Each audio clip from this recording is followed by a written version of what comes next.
Oui,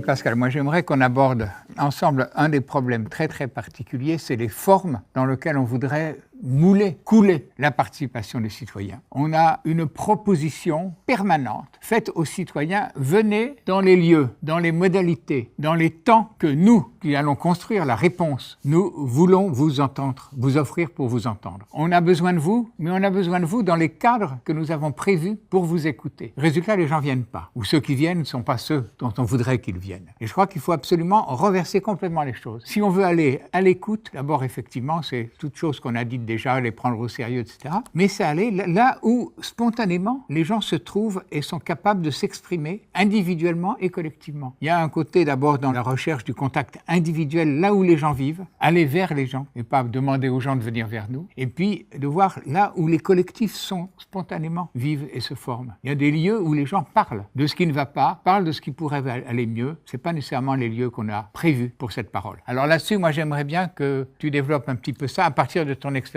de gestionnaire des lieux de participation.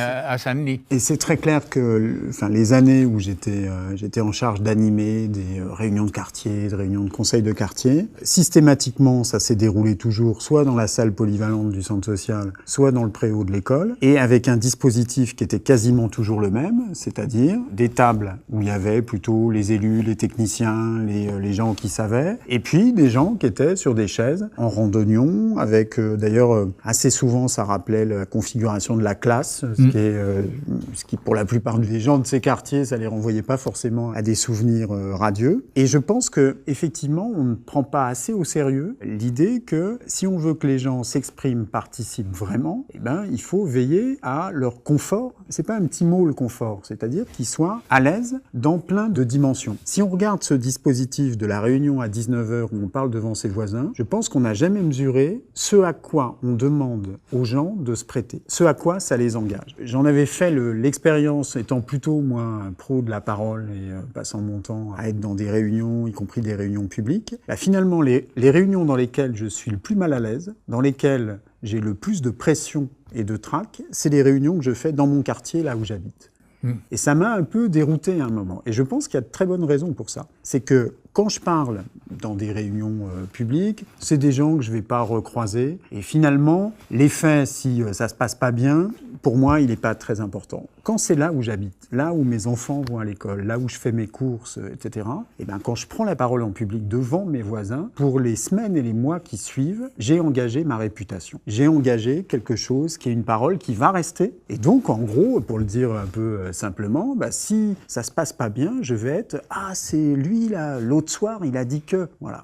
Et ça, c'est terrible. Et je pense qu'on ne mesure pas, quand on ouvre une concertation sur un sujet, ce à quoi on demande aux gens de se prêter. D'autant plus que, on l'a dit à d'autres moments, on les individualise. Et donc, ils n'ont même pas, je dirais, la force que donne le fait d'avoir préparé un sujet collectivement. Parce que c'est pas du tout la même chose d'être le porte-parole d'un groupe qui a travaillé sur un sujet que d'être tout seul, individu, à émettre une opinion. Il y a ce que tu dis, c'est que il y a une sorte d'illusion de penser l'agora ou le forum, voilà, cette forme qu'on a tous en tête, le débat public, ça doit être tout le monde qui se retrouve au même endroit pour se confronter. Ça, c'est une figure théorique pour peut-être symboliser ce qu'on vise, mais dans la réalité, il y a plein de groupes qui n'iront jamais spontanément se confronter. L'exemple caricatural de ça, c'est les adolescents. Cette idée que des ados vont venir dans des réunions le soir pour se retrouver dans une réunion où il y aura leurs parents, c'est un non-sens anthropologique. Et le nombre de fois on essaye quand même de faire ça, et les fois où on a gagné du terrain là-dessus, c'est par exemple de se dire,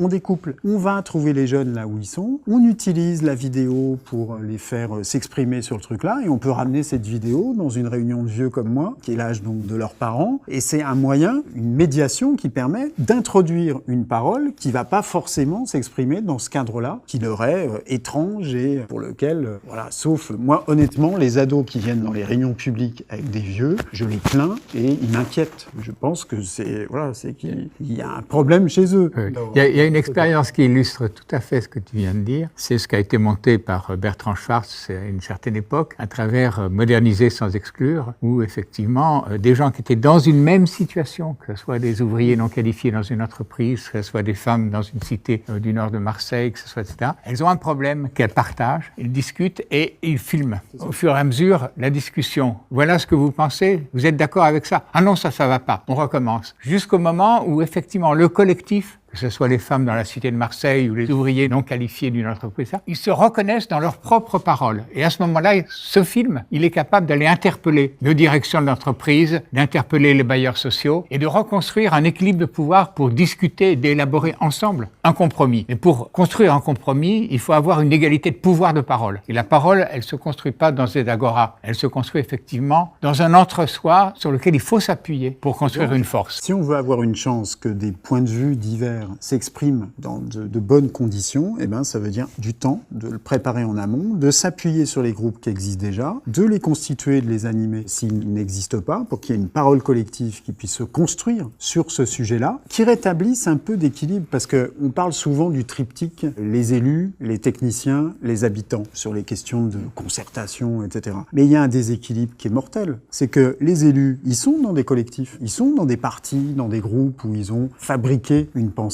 collective dont ils sont les porte-parole. Les techniciens, ils ont le CNFPT pour se former, ils ont des espaces où ils s'entraînent, où ils s'appuient, et généralement quand ils arrivent devant les habitants pour présenter un projet, ça fait des mois qu'ils travaillent dessus et qu'ils se sont armés, et là d'un seul coup on ouvre un espace où on met en face des gens qui, alors faut, et d'ailleurs le vice de forme de ça, le pire cas de figure que moi j'ai rencontré, c'est le retraité qui était du métier, c'est-à-dire c'est l'ingénieur à la retraite ou l'architecte à la retraite qui a plus que ça à faire et qui va monopoliser le point de vue des habitants parce que lui, finalement, c'est un technicien ou c'est quelqu'un qui se sent légitime à parler là-dessus. Tu sais, Pascal, il y a quelque chose qui illustre complètement ce que tu viens de dire. C'est la composition des conseils de quartier avec le collège associatif, le collège personnes qualifiées, le collège pour rétablir l'équilibre avec les vrais gens, les tirés au sort. Moi, j'ai fait une étude sur le conseil de quartier de Paris pour voir un peu quel était le background, l'origine sociale, économique des trois collèges. Le collège qui avait le niveau socio-économique le plus élevé, c'est le collège des tirés au sort. Pourquoi? Parce que le type tout seul, tiré au sort, dit « Ouh là là, moi je suis pas capable, puis on m'écoutera pas, puis je sais pas. » Bon, donc il dit « Non, pas moi, prenez le suivant. » Et à force de refus d'être sur la liste des membres du conseil de quartier tirés au sort, les seuls qui restent sont ceux dont tu viens de parler, éventuellement retraités, mais bardés de diplômes, et ils entrent en tant que personnalité lambda, représentant le peuple, alors qu'ils sont déjà incroyablement sélectionnés comme faisant partie de l'élite du peuple. Et donc, on a un vrai problème. Le tirage au sort, dont on croit qu'il va résoudre les problèmes de participation démocratique, voilà encore un outil. S'il n'est pas accompagné. S'il n'est pas accompagné, s'il n'y a pas une formation, un accompagnement pour renforcer la personne tirée au sort, pour celle qui ne se croit pas capable, se découvre capable, celle qui croit que sa parole n'a pas de sens, découvre que sa parole a du sens, celle qui croit que sa parole ne sera pas prise en compte, découvre les modalités de sa prise en compte. Donc,